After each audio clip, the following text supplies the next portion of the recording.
বাংলাদেশ নিয়ে বিদ্বেষমূলক মন্তব্য করায় ভারতের দক্ষিণাঞ্চলীয় রাজ্য কর্ণাটকের সাবেক উপমুখ্যমন্ত্রী কে.এস. ঈশ্বররাব্বার বিরুদ্ধে মামলা দায়ের করা হয়েছে। মূলত বাংলাদেশ সংখ্যালঘুদের উপর কথিত অত্যাচারের বিষয়ে বিদ্বেষমূলক এই মন্তব্য করেছেন তিনি। এর পরপরই তার বিরুদ্ধে ধর্মীয় বিদ্বেষ ছড়ানোর অভিযোগ ওঠে। শুক্রবার ৬ ডিসেম্বর পৃথক প্রতিবেদনে এই তথ্য জানিয়েছেন ভারতীয় সংবাদ মাধ্যম টাইমস অফ ইন্ডিয়া ও ইন্ডিয়া টুডে। প্রতিবেদনে বলা হয়েছে যে বাংলাদেশ সংখ্যালঘুদের উপর কথিত অত্যাচারের ঘটনার প্রসঙ্গ তুলে ধর্মীয় বিদ্বেষ ছড়ানোর অভিযোগ উঠেছে কর্ণাটকের সাবেক উপমুখ্যমন্ত্রী তথা দলত্যাগী বিজেপি নেতা কে.এস. ঈশ্বরাপ্পার বিরুদ্ধে। আর এই অভিযোগ তার বিরুদ্ধে মামলা দায়ের করেছেন পুলিশ।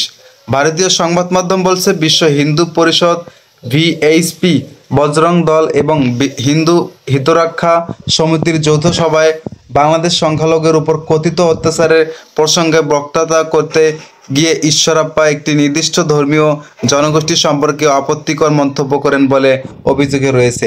এর পাশাপাশি কড়া সমালোচনা করেছেন ডক্টর মোহাম্মদ ইউনূসের নেতৃত্বাধীন বাংলাদেশের অন্তর্বর্তী সরকারের। সেই বক্তৃতায় একটি ভিডিও ফুটেজও সোশ্যাল মিডিয়ায় ছড়িয়ে পড়েছেন, যদিও সেই ভিডিওটির সত্যতা যাচাই করা এখন পর্যন্ত সম্ভব হয়নি।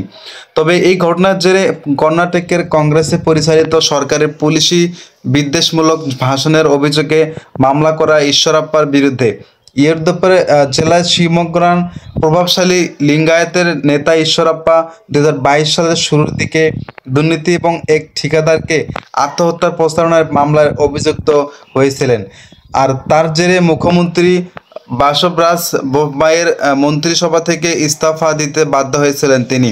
এরপর বিধানসভায় ভোটে আরও দলের মনোনয়ন পাননি তিনি। তার ছেলে কাশেন্তকেও মনোনয়ন দেওয়া হয়নি।